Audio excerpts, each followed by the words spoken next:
Buenos días compañeras, compañeros y profesor. Con nuestro grupo, integrado por Miles Alvarado, Luis Fuentes, Paulina Gutiérrez, Valentina Miranda y Vanessa Arancibia, hablaremos sobre el capítulo acerca de estar sano en un medio enfermo y lo vincularemos a la psicología y a la epistemología. ¿Es posible diferenciar una persona mentalmente sana de una persona no sana o enferma? Se realizó un experimento en el cual 8 personas mentalmente sanas consiguen quedar internadas en distintos hospitales psiquiátricos. Estos eran variados, podían ser tanto nuevos como antiguos.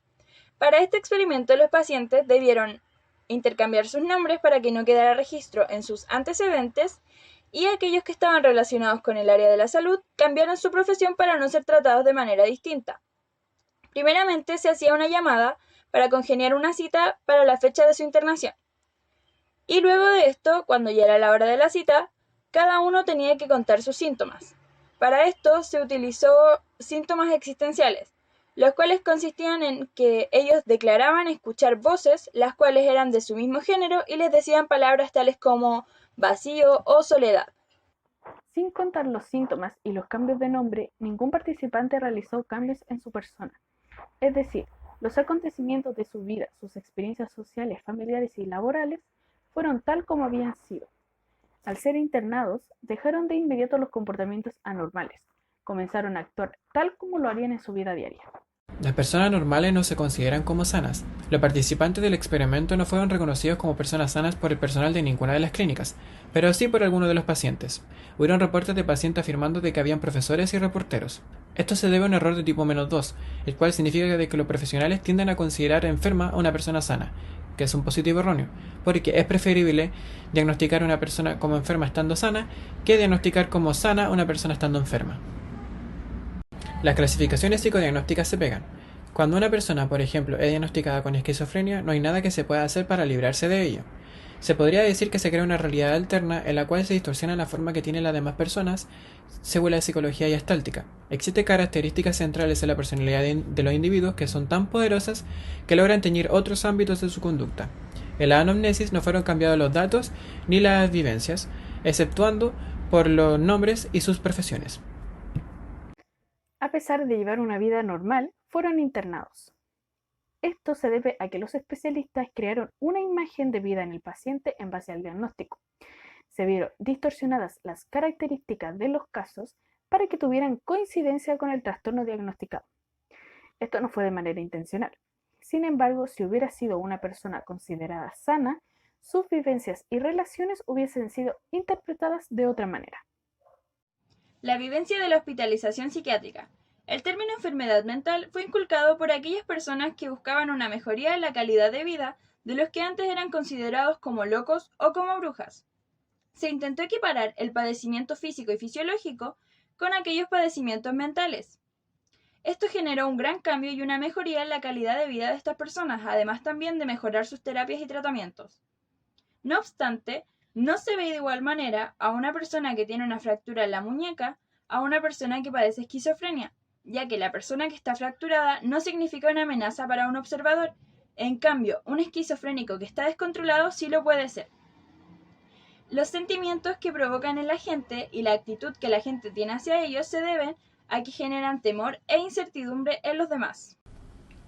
Lo más preocupante de la disparidad que se produce entre los civiles y las personas con esta enfermedad es que estos sentimientos de miedo también los experimentan enfermeras, psiquiatras, psicólogos y otros.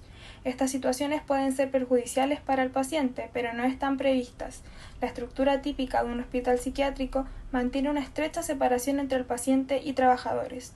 Las áreas de trabajo están provistas de vidrio y en estas áreas se resguardan los trabajadores a través de los cuales realizan sus funciones, como repartir los medicamentos, orientación, ilustración o incluso censurar a un paciente.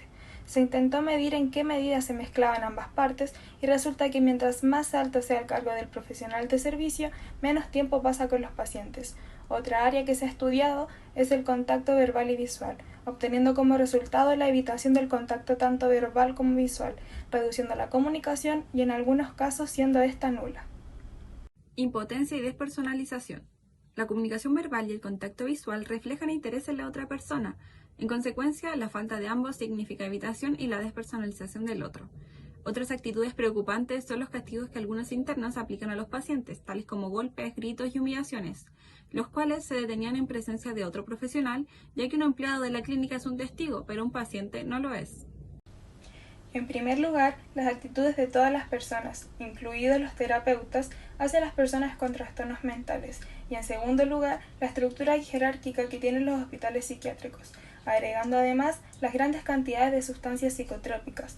Si los pacientes fuesen vistos como seres interesantes o poderosos en lugar de casos clínicos, la disposición de otras personas hacia ellos cambiaría. La despersonalización se describe como una condición que hace que las personas puedan sentir de que se observan a ellos mismos como si estuvieran fuera de su cuerpo de forma persistente o repetitiva.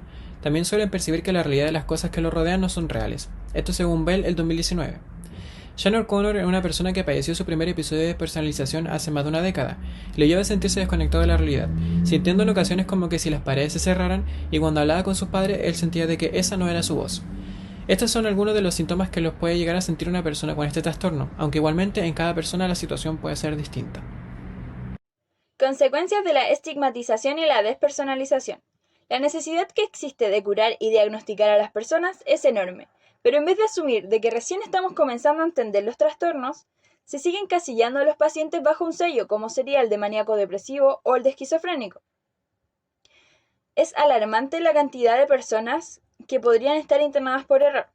Según dijo Tapia en el 2015, la actitud de los especialistas es más positiva que el del público hacia las personas que padecen estas enfermedades.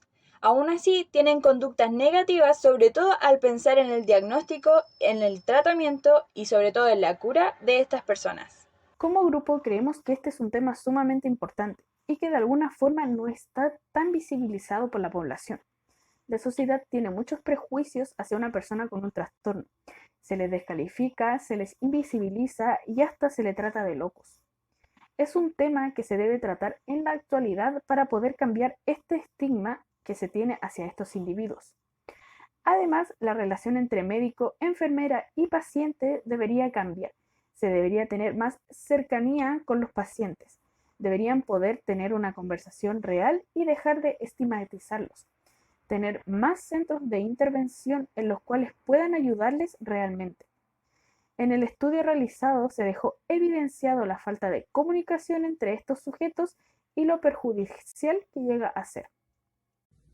Podemos vincularlo con la psicología, ya que cuando uno queda diagnosticado con depresión y después de un tiempo se cura, uno siempre quedará marcado con ese estigma de depresivo y la gente lo verá como incapacitado de realizar algunas labores. Además, el vínculo que tiene con la epistemología se puede ver en el estudio realizado, ya que en él se comprueban los datos y las consecuencias que trae el hecho de diagnosticar erróneamente a un paciente o generalizar lo que le sucede. Esperamos que les haya gustado y muchas gracias por su atención.